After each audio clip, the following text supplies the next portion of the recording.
BRS అధికారంలో ఉన్నప్పుడు కాంగ్రెస్ పంచాయతీ ఎన్నికల్లో గెలవలేదని ఇప్పుడు కాంగ్రెస్ అధికారంలో ఉన్న పల్లెల్లో బీఆర్ఎస్ సత్తా చాటిందన్నారు మాజీ మంత్రి శ్రీనివాస్ గౌడ్. రెండేళ్లలో కాంగ్రెస్ అన్ని రంగాల్లో విఫలమైందని, కాంగ్రెస్ పాలనతో ప్రజలు విసిగిపోయారని చెప్పారు. జెడ్పీటీసీ, ఎంపీటీసీ ఎన్నికల్లోనూ సత్తా చాటేలా కృషి చేయాలని బీఆర్ఎస్ కార్యకర్తలకు సూచించారు. మహబూబ్ నగర్ నియోజకవర్గ పరిధిలో ఇటీవల గెలిచిన సర్పంచ్, వార్డు మెంబర్లకు మాజీ మంత్రి శ్రీనివాస్ గౌడ్, మాజీ ఎమ్మెల్యే ఆలా వెంకటేశ్వర్ రెడ్డి సన్మానం నిర్వహించారు.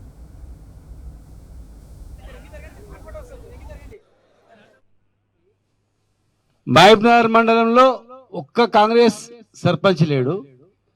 హన్వాడ మండలంలో ఒకే ఒక్కరు గెలిచింది.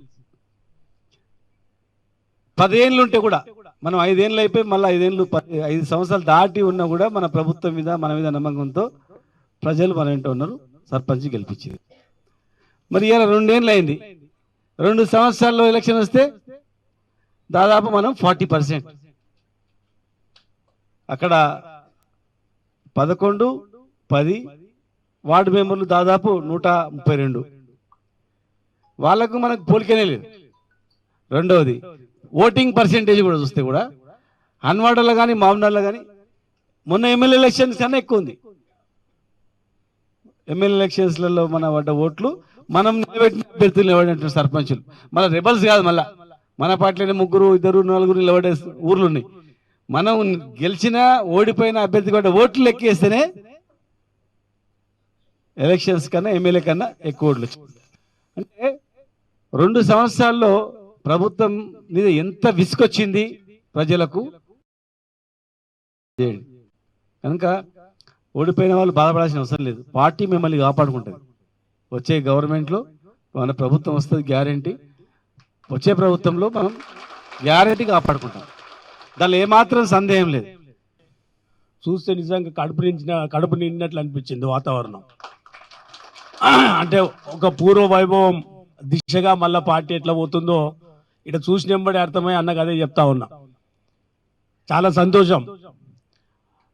ఓడిపోయిన వాళ్ళు ఎవరు నారాజు కావద్దు.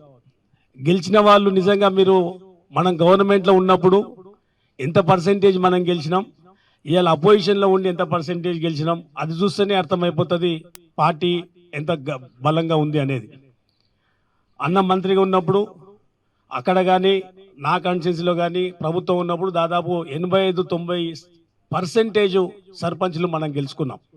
వాళ్ళకి అప్పుడు 10-15% కంటే ఎక్కువ రాలే. కానీ ఈరోజు ఎక్కడ చూసినా కూడా 40-42% సర్పంచ్లు గెలుస్తున్నాం. అంటేనే ప్రజలకు అర్థమైపోయింది మళ్ళీ కేసీఆర్ గారు రావాలి. ప్రజలకు అర్థమైపోయింది 10 కేసీఆర్ గారి పాలన ఎట్లా ఉండే, ఈ అబద్ధాలతో వచ్చినట్టు కాంగ్రెస్ పార్టీ ఈ 2 ఏళ్ల కాలంలో ఏం చేసింది అనేది. రేపు రాబోయే స్థానిక సంస్థల ఎన్నికల్లో కూడా 100% గెలిచే విధంగా మన అందరి ప్రయత్నం ఉండాలి.